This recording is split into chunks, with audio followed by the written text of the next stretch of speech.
اللہ کے رسول صلی اللہ علیہ وسلم نے اولاد کے جو حقوق والدین پر بیان کیے ہیں اس میں سے ایک حق یہ بھی ہے اولاد کا والدین پر، یعنی والدین کی ذمہ داری اولاد کے حقوق کے سلسلے میں یہ ہے کہ جب لڑکا بالغ ہو جائے تو اس کا نکاح کیا جائے۔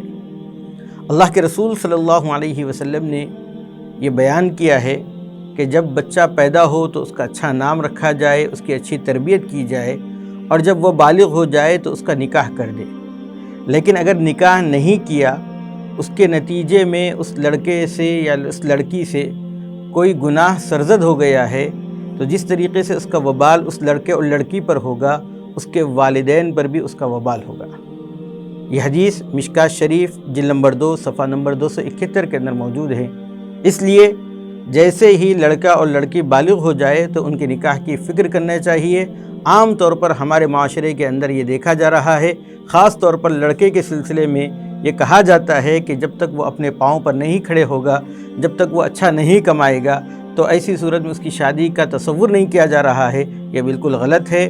اللہ رب العزت نے قرآن مجید میں فرمایا ہے ان یکونوا فقراء یغنیہم اللہ من فضلہ، اگر وہ تنگ دست ہیں، فقیر ہیں تو اللہ رب العزت نکاح کی بدولت انہیں بے نیاز کر دے گا، انہیں مالدار بنا دے گا۔ اس لیے لڑکے اور لڑکیاں جیسے ہی بالغ ہو جائے ان کے نکاح کی فکر کرنی چاہیے۔ اللہ رب العزت ہمیں عمل کی توفیق نصیب فرمائے۔